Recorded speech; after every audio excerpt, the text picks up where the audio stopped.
जम्मू कश्मीर में 10 साल बाद 90 विधानसभा सीटों पर 3 फेज में मतदान हो चुके हैं और अब सभी को 8 अक्टूबर का इंतजार है क्योंकि उस दिन चुनाव के नतीजे आएंगे। लेकिन हम इससे पहले आपको बता रहे हैं कि वोटिंग के दिन जनता का मूड क्या रहा। डीबी लाइव ने जम्मू कश्मीर चुनाव में पूरी कवरेज के साथ इलेक्ट लाइन के साथ मिलकर एग्जिट पोल भी किया है। डीबी लाइव और इलेक्ट लाइन के सर्वे में बीजेपी को करारा झटका लगता दिखाई दे रहा है।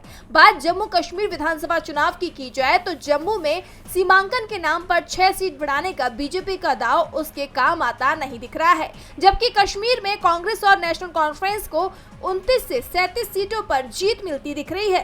बीजेपी को 0 से 1, जबकि पीडीपी 5 से 9 और अन्य को 6 से 8 सीट मिलती दिख रही है। इसी तरह जम्मू की 43 सीटों में से बीजेपी को 19 में से 25, कांग्रेस नेशनल कॉन्फ्रेंस को 12 से 16, पीडीपी को 1 से 3 और अन्य को 4 से 6 सीट मिलती दिख रही है। बीजेपी को विधानसभा चुनाव में बड़ा नुकसान होता दिखाई दे रहा है और इस सर्वे में जम्मू कश्मीर में बीजेपी को 15 में से 25 सीट मिलने का अनुमान है, जबकि कांग्रेस और नेशनल कॉन्फ्रेंस का गठबंधन 45 से 53 सीटें जीत सकता है।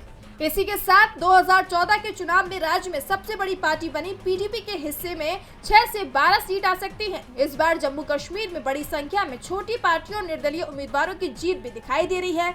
10 से 14 सीटों पर अन्य का कब्जा होता दिख रहा है, यानी जम्मू कश्मीर में इंडिया गठबंधन सरकार बनाने के करीब दिखाई दे रहा है, क्योंकि पीडीपी चीफ महबूबा मुफ्ती भी साफ कर चुकी हैं कि वो इंडिया गठबंधन में रहेंगी। ऐसे में अब 8 अक्टूबर को पता चलेगा कि जम्मू कश्मीर की कमान किसके हाथ में आती है। डीबी लाइव के लिए जम्मू कश्मीर की रिपोर्ट।